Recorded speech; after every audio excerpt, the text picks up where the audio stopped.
I had always believed in love, the kind that endures through hardships, the kind that grounds you when everything around you seems to fall apart. For a while, I thought I had found that love. My husband, Daniel, was everything I had ever dreamed of: charming, ambitious, and full of promises. We had built a life together that I believed was unshakable. But then everything changed. I can still recall the exact moment my world fell apart.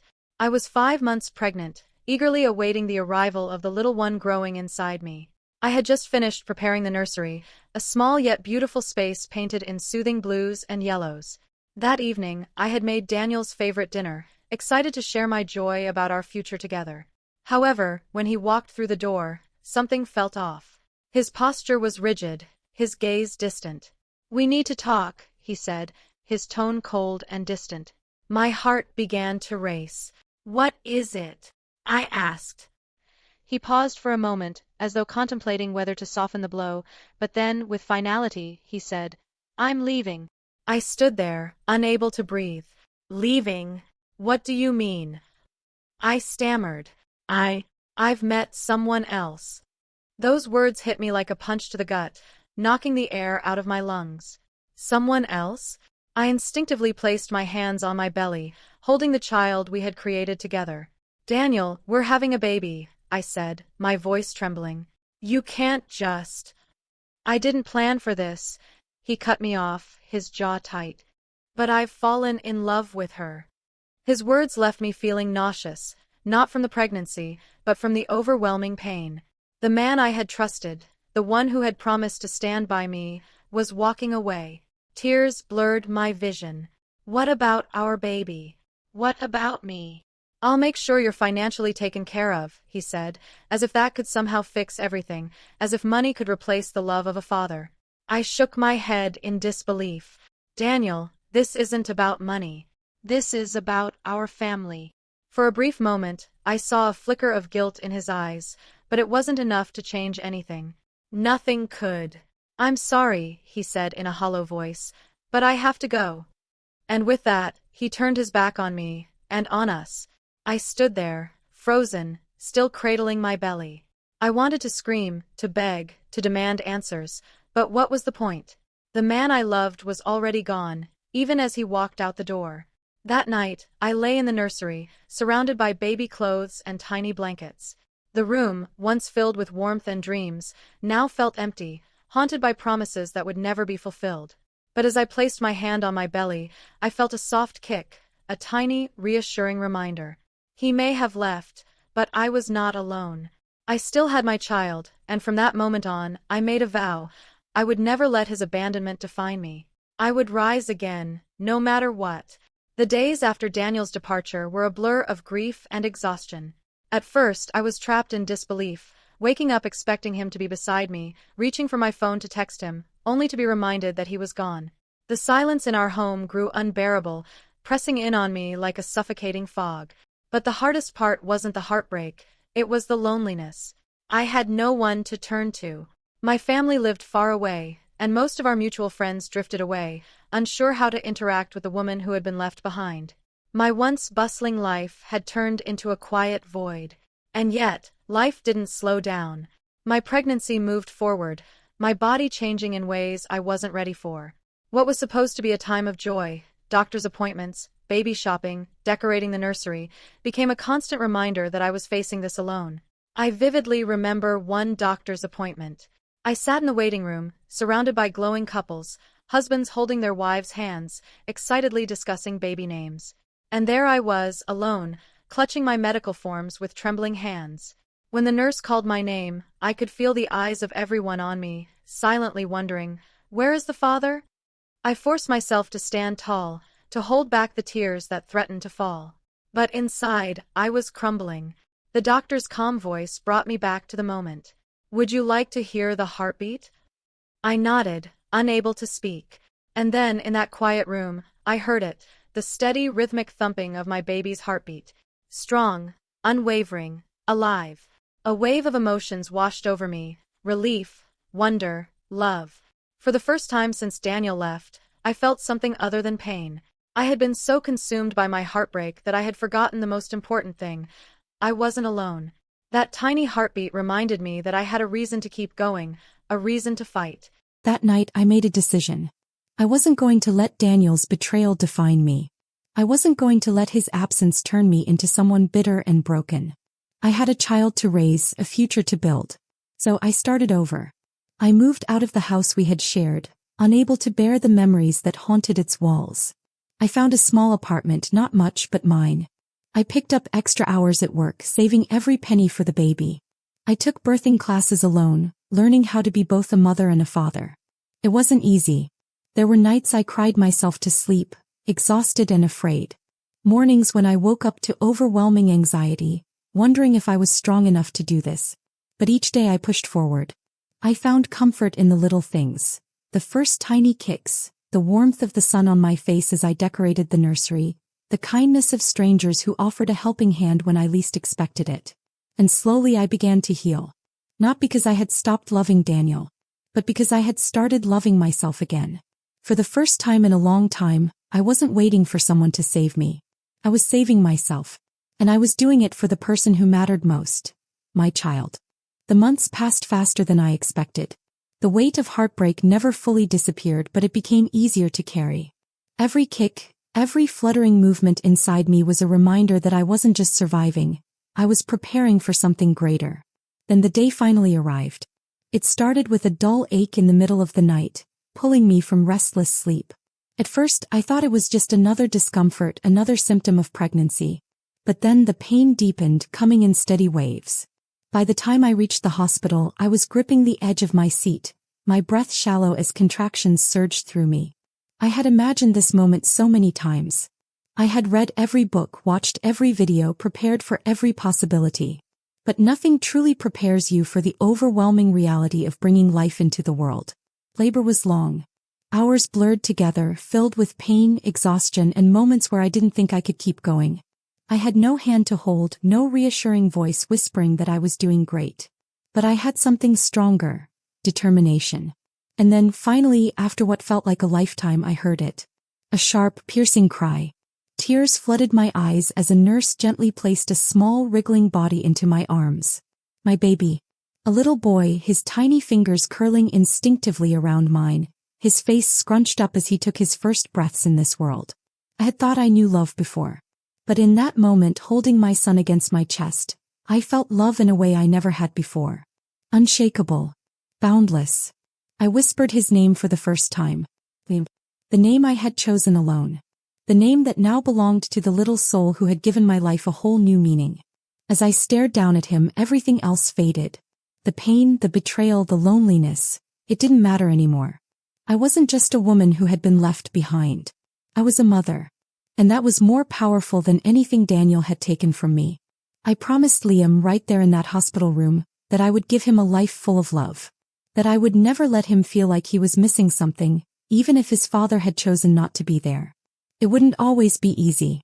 But as I traced my fingers over his soft, tiny features, I knew one thing for certain. I wasn't alone. I never had been. Because from this moment forward, my life belonged to something far greater than my past. It belonged to my son, and I would fight for him with everything I had. Time has a way of healing wounds, even the deepest ones. The first few months after Liam's birth were the hardest. I was exhausted beyond anything I had ever known, surviving on caffeine and sheer willpower. Late-night feedings, doctor visits, endless diaper changes.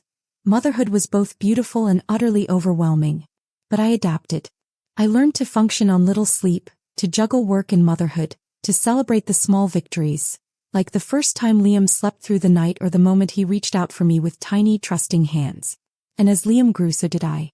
I stopped thinking about Daniel. At first, it was an effort, pushing the thoughts away, forcing myself not to wonder what his life looked like now. Did he ever regret leaving? Did he ever think about the child he abandoned?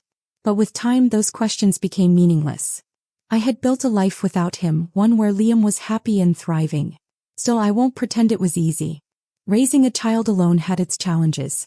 There were moments of self-doubt, nights where I cried quietly in my room, afraid I wasn't doing enough. But every time Liam laughed, every time he reached for me with his bright, innocent eyes, I knew I was exactly where I was meant to be. Then one day life surprised me. I met someone new. His name was Ryan. It happened on an ordinary afternoon at a small cafe. I was balancing a squirming, energetic toddler on one hip while trying to pay for my coffee, my bag slipping from my shoulder, frustration creeping in. That's when he stepped in. "Here, let me help." I looked up, meeting kind brown eyes and a warm, easy smile. At first I was hesitant. After Daniel, after everything I had been through, I wasn't interested in romance. My heart had been burned too badly and my focus was on Liam. But Ryan didn't push. He was different. We kept running into each other, at the grocery store, at the park where I took Liam to play. And every time he was patient, kind. He never made me feel like I was less because I was a single mother. Instead, he admired my strength. Over time I let my guard down.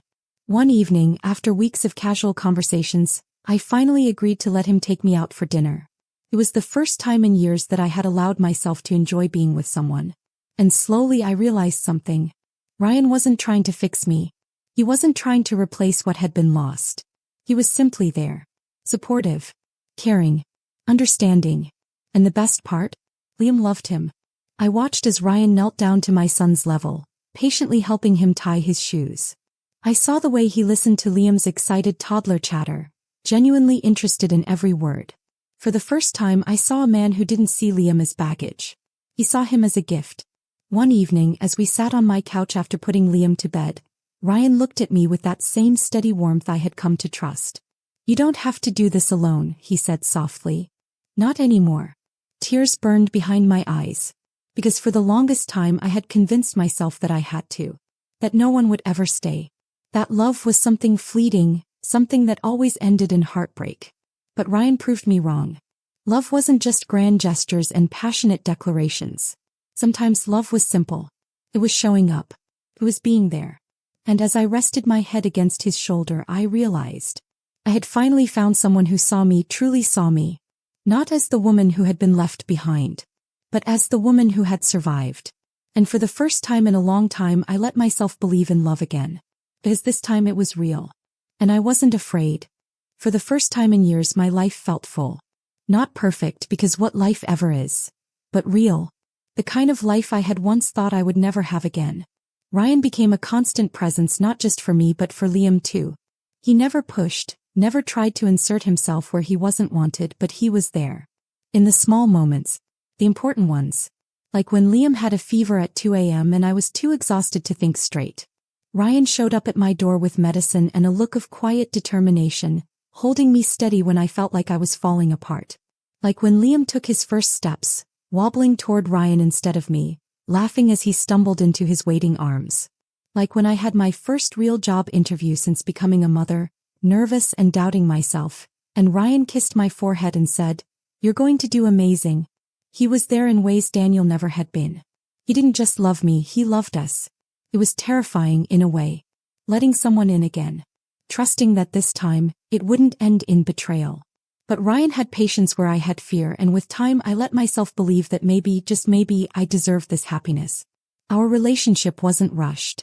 It unfolded naturally over months of late-night talks and quiet mornings filled with laughter. Liam adored him. At first I worried about that. What if things didn't work out? What if I let someone into our lives only for them to leave, just like Daniel had? But Ryan wasn't like that. One day as I watched him play with Liam at the park, spinning him in the air while my son giggled uncontrollably, something inside me clicked. This was different. This was real.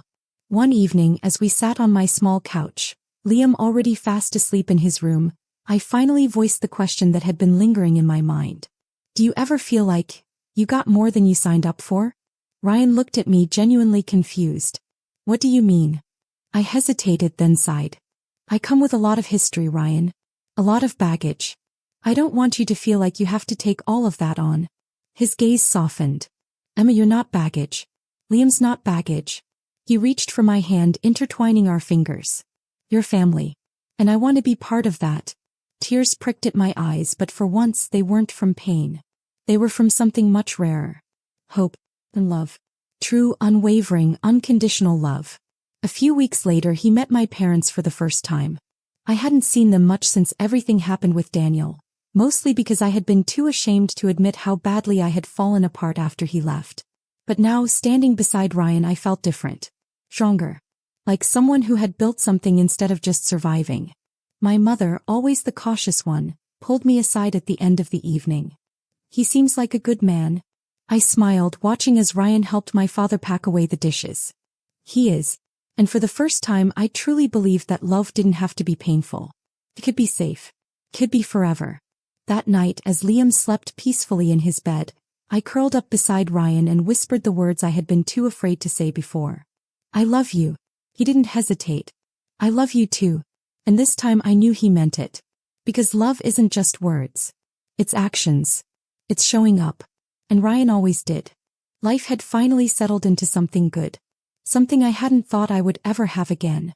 Liam was growing fast, his laughter filling every corner of our home. Ryan had become an irreplaceable part of our lives. Steady, loving, always there. The three of us had become a family.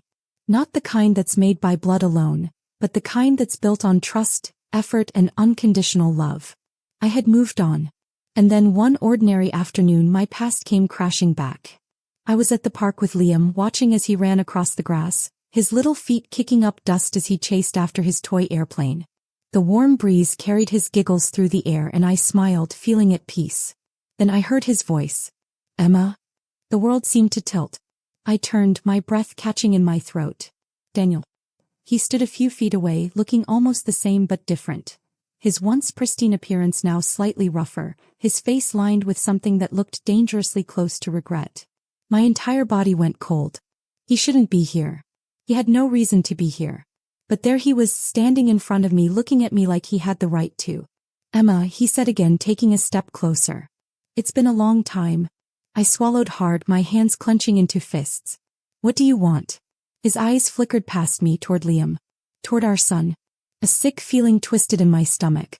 "No. Not now. Not after all these years." "Is he?" Daniel's voice trailed off, his expression unreadable. My pulse pounded. I didn't owe him an explanation. I didn't owe him anything. "You need to leave," I said, my voice colder than I had ever heard it. Daniel hesitated. "Emma, please. I just want to talk." "About what?" I snapped. "The fact that you walked out on me when I was pregnant? Or the part where you left me to raise our son alone while you built a new life with someone else?" Guilt flickered across his face. "I made a mistake." I let out a bitter laugh. "A mistake? That's what you call abandoning your family?" Daniel exhaled sharply, running a hand through his hair. "I didn't know." "Didn't know what?" I cut him off. "That I was carrying your child. That you were leaving more than just me behind." He looked away, shame coloring his features. "I wasn't ready." The words hit me like a slap. Not ready. And I had been. I had been forced to be ready. I had been forced to build a life from the ground up while he had the luxury of walking away. I wanted to scream at him, tell him that his excuses meant nothing to me. But then, "Mommy." My heart stopped. Liam had run back toward me, his small hands tugging at my dress.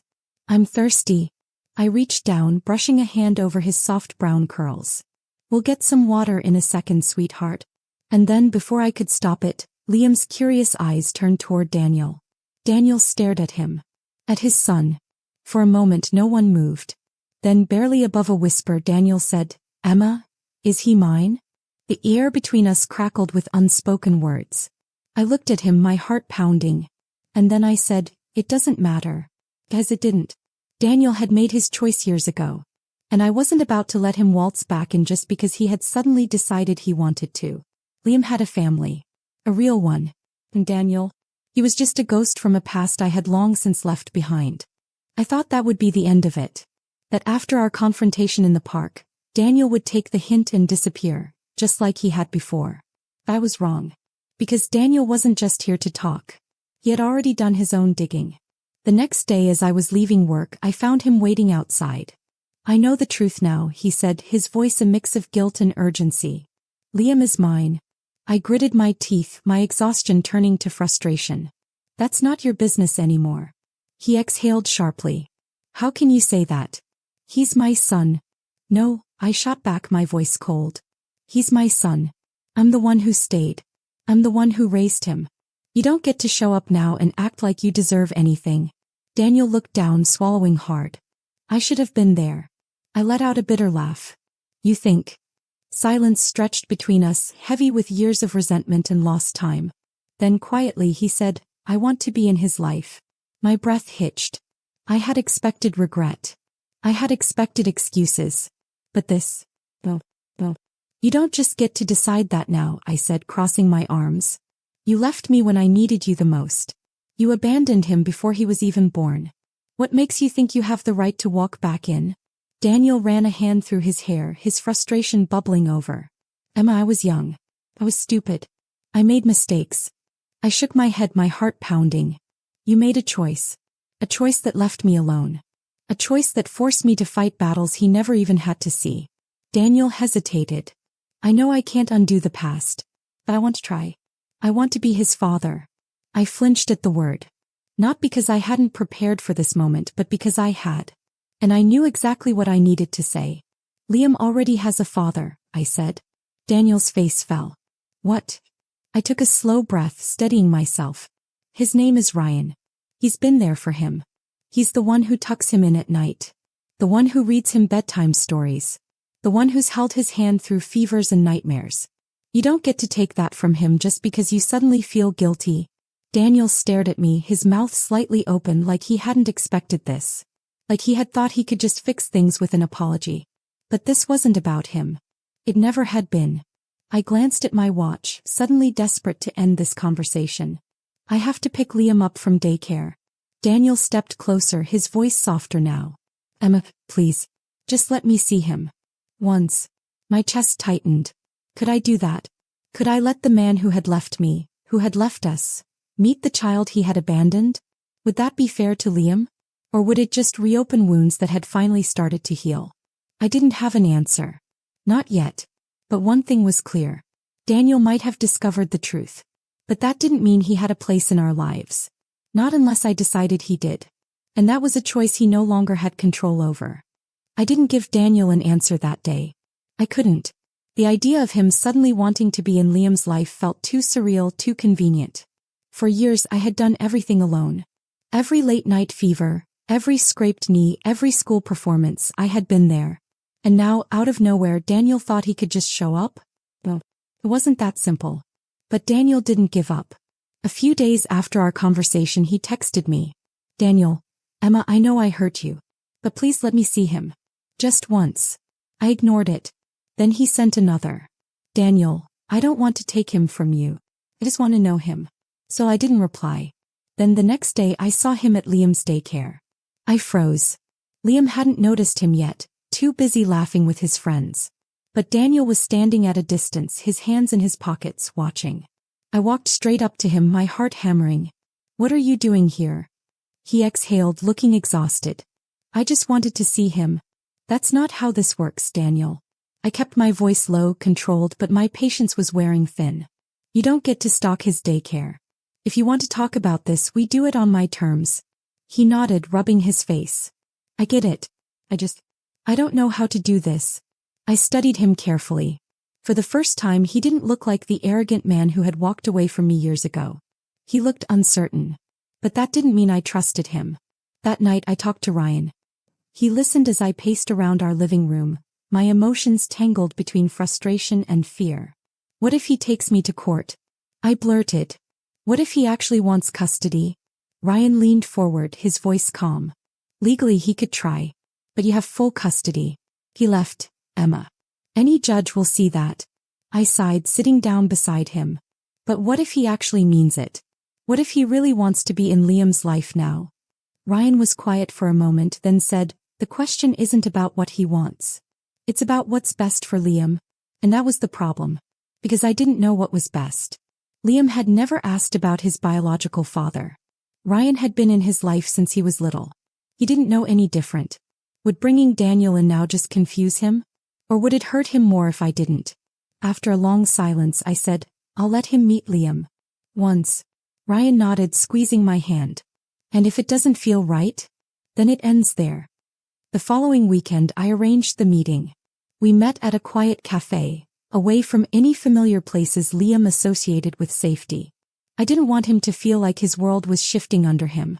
Ryan came with me, not as a threat, not to intimidate, but because he was part of this family. He had every right to be there. When Daniel arrived, he looked nervous. Liam was coloring at the table, completely unaware of what was happening. Then finally I said, "Liam, this is Daniel. He's an old friend." Liam glanced up, smiling politely. "Hi." Daniel exhaled as if he had been holding his breath. "Hi, buddy." I studied Liam carefully, searching for any sign of discomfort. But to him this was just another adult in a world full of strangers. He turned back to his coloring. Daniel's expression faltered. It was clear he had expected more. Some moment of connection, some instinctual recognition. But Liam didn't know him. Because Daniel hadn't been there. Ryan, ever the steady presence, leaned over and smiled at Liam. "Hey bud, why don't you show Daniel your drawing?" Liam beamed, turning his paper around. "It's a rocket ship. It's flying to the moon." Daniel swallowed hard. That's great." I watched as he struggled to find the right words. To find his place. And that's when it hit me. This wasn't about me anymore. It wasn't even about Daniel. It was about Liam. And Liam wasn't some lost child looking for a father. He already had one. Ryan had been there for him in every way that mattered. And Daniel was just a man trying to understand the life he had missed out on. After an hour, Liam started to get restless. I stood up, taking his hand. "We should go." Daniel hesitated. "Can I see him again?" I took a slow breath. Then I asked, "What happens when this gets hard, Daniel? When being a father isn't just sitting at a cafe talking about drawings?" He met my gaze. "I don't know." And that was the difference. Ryan had never hesitated. Ryan had chosen us over and over again. Daniel, he wasn't sure. And that wasn't enough. I reached for Liam's jacket. "I need time to think about it." Daniel nodded, understanding that this wasn't an open door. It was barely cracked. As we walked away, Liam holding my hand on one side and Ryan's on the other, I felt something shift inside me. For years, I had carried the weight of Daniel's choices. But now it was my choice. And I wasn't about to let him rewrite the past just because he suddenly wanted to. Liam deserved stability. He deserved love that didn't leave. And that's exactly what he already had. After the meeting at the cafe, my mind was a whirlwind of emotions. Seeing Daniel struggle to connect with Liam had stirred something in me. Not sympathy but clarity. For years I had been afraid of this moment. I had worried that one day Daniel would return and disrupt everything I had built. But now that he had, I realized something profound. Liam already had a father. And it wasn't the man who had given him his last name. It was the man who had been there, for the late nights, the scraped knees, the whispered bedtime stories.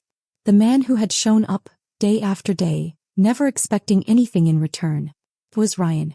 That evening, as we put Liam to bed, Ryan sat beside him, flipping through one of his favorite storybooks.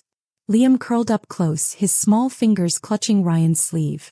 I watched them from the doorway, my heart full and aching all at once. "Mommy," Liam mumbled sleepily. "Can Ryan stay?" I smiled softly. "Of course, sweetheart." Liam nodded, satisfied, before drifting into sleep. Ryan carefully tucked the blanket around him, then turned to me. "You okay?" I let out a slow breath, walking toward him. "I think so." He studied me for a moment. "What's on your mind?" I hesitated, then said, "I think I finally understand something." Ryan tilted his head. "Yeah." I took a deep breath, my voice steady. Fatherhood isn't about biology. It's about showing up. About being there even when it's inconvenient, even when it's hard. His expression softened, but he stayed quiet, letting me find my words. "Daniel might be Liam's biological father," I continued. "But you're his dad." Ryan blinked, his jaw tightening slightly. He wasn't the kind of man who got emotional easily, but I saw it. The way his hands clenched, the way his throat bobbed as he swallowed. "You mean that?" he asked quietly. I nodded. "I do." Something shifted in his eyes. Something deep and unspoken. He reached for my hand, squeezing it tightly. "I never wanted to replace anyone," he murmured. "I just wanted to love both of you the best way I knew how." Tears welled in my eyes, but they weren't from sadness. They were from gratitude. Ryan had never asked for this life. He had never asked to step into a role that another man had abandoned. But he had done it anyway. And that was love. Not words. Not empty promises. But showing up. That night I made a decision. I wasn't going to let Daniel's sudden regrets dictate our future. Liam didn't need a man who had left. He needed the one who had stayed. And that was exactly what Ryan had always done. I thought after our last conversation, Daniel would accept my decision. That he would understand that he couldn't just step back in after years of absence. But regret has a way of eating at a person. And Daniel, he was drowning in it. I saw it in the way he started trying. Showing up at Liam's daycare, asking about him, offering to help financially, anything to make up for the years he had lost. At first, I wanted to believe it was genuine. That he had really changed. But the truth was simpler than that. Daniel wasn't fighting for Liam. He was fighting his own guilt. One evening he called me. I almost didn't pick up. But something in me, the part that had once loved him, the part that had needed closure, told me I should. When I answered, he was quiet for a long moment. Then finally he said, "I messed up, Emma." I closed my eyes, leaning against the kitchen counter. "I know. I didn't think about what I was leaving behind," he continued. I thought, I don't know, that I'd move on. That I'd be happier. I swallowed the lump in my throat. "And were you?" Silence. Then a soft, bitter chuckle. "No." I exhaled, my grip tightening around the phone. For years I had dreamed of this moment. Of Daniel admitting that he had been wrong. That he had made a mistake. But now that it was happening, it didn't bring the satisfaction I had expected. Because it didn't change anything. "What do you want from me, Daniel?" I asked, my voice steady. He sighed heavily. "I don't know. I want to be in his life. I want to fix this." I closed my eyes. Fix this. Like it was that simple. Like years of absence could be undone with good intentions. "He doesn't know you," I said, forcing the words out. "You're a stranger to him, Daniel. You don't get to just walk in and expect everything to fall into place." "I know," he admitted. "But I have to try." I hesitated. I could hear the sincerity in his voice. The regret. Vain. But the problem was, regret wasn't enough. It wasn't enough to erase the nights I had spent rocking Liam to sleep alone. It wasn't enough to erase the fear I had felt when I wondered if I would be enough for my son. It wasn't enough to erase the years of distance between them. I sighed, rubbing my temples. "I need time to think about this." Daniel didn't push. "Okay." And for the first time in a long time I realized something. I forgave him. Not because he deserved it, but because I did. I didn't want to carry the weight of his mistakes anymore. I had moved on. And Daniel? He was left standing in the ruins of the life he had chosen to abandon. After my conversation with Daniel, I expected to feel conflicted. To feel torn between the past and the present, between giving him a second chance and protecting the life I had built. But as I sat in the quiet of my home watching Ryan help Liam put together a puzzle on the living room floor, I realized something. I wasn't torn at all. I had already made my choice. And it wasn't Daniel. That night, after Liam went to bed, I turned to Ryan. "I talked to Daniel today." Ryan didn't look surprised. "How'd it go?" I exhaled slowly. "He wants to be in Liam's life." A flicker of emotion crossed Ryan's face. Concern, maybe even a hint of sadness. "And what do you want?" I hesitated. Then with certainty I said, "I want this." His brow furrowed slightly. "Emma, you don't have to." "I know," I interrupted gently. "I know I don't have to choose between him and you. But that's not what this is about. This isn't a battle. It's just, I let out a breath. I don't want to look back anymore. I spent years surviving what he did to me. And I did survive. But I also moved on." Ryan studied me, searching my face. "So what happens now?" I swallowed hard, then said, "I'll let Daniel see Liam. Supervised. Fully. But he doesn't get to rewrite history. He doesn't get to come back and erase everything that happened." Ryan nodded, processing my words. "And us." I smiled softly, reaching for his hand. "You are my future, Ryan." The tension in his shoulders eased and he exhaled, squeezing my fingers. I had worried, maybe irrationally, that Ryan would feel insecure about this. That he'd think I was opening a door that should stay closed. But Ryan had never been like that. He had always trusted me. Because love wasn't about possession. It wasn't about proving something. It was about showing up. Just like he always had. The next few weeks were strange. I met with Daniel again and we talked about how to move forward. I set firm boundaries. He would not introduce himself to Liam as his father right away. If he wanted to be in his life, he had to earn it. And to my surprise, Daniel accepted that. He didn't fight me. Maybe because deep down he knew he deserved to start from the bottom. The first time he saw Liam again, it was at the park. I watched from a distance as they sat on a bench together, Daniel asking him about his favorite superhero, about what he liked to do. Liam answered politely but without much excitement. Because to him, Daniel was just another adult. I knew then that this wasn't going to be some miraculous reunion. There was no magical moment where Liam suddenly realized who Daniel was and ran into his arms. Well, this was going to take time. And maybe that was a good thing. Maybe for once Daniel would have to work for something real. But as I watched them, I also knew something else. Even if Liam and Daniel built a relationship, nothing would ever take away the life I had built. As I had already won. Not over Daniel, not over the past, but over everything that had once tried to break me. Months passed. Slowly, steadily, things began to settle into a rhythm. Daniel kept his word. He didn't push, didn't demand more than what I allowed. He showed up when I scheduled visits, kept his conversations with Liam light and pressure-free. But despite his efforts, I could see the truth written in every hesitant glance, every strained smile. He was an outsider. Liam still didn't know who he really was. And I wasn't sure if I was ever going to tell him. Not because I wanted to erase Daniel from his life, but because, what did biological truth really mean when the emotional truth had already been written? Liam had a father. A real one. A man who had been there from the beginning, who knew the little things. How Liam hated the crust on his sandwiches, how he always needed his stuffed dinosaur when he was nervous, how he tilted his head when he was curious just like I did. That man was Ryan. And it always had been. One evening Ryan and I sat on the couch, Liam asleep in his room. The house was quiet except for the soft hum of the TV in the background. I shifted closer, resting my head against his shoulder. "I think I've finally figured it out," I murmured. Ryan looked down, his fingers absent-mindedly tracing patterns on my arm. "Figured what out? What family really means?" His hand stilled and I could feel him waiting, giving me the space to say it in my own time. "For so long I thought it was about blood," I continued. "About biology. But that's not it, is it?" Ryan exhaled softly. "No, it's not."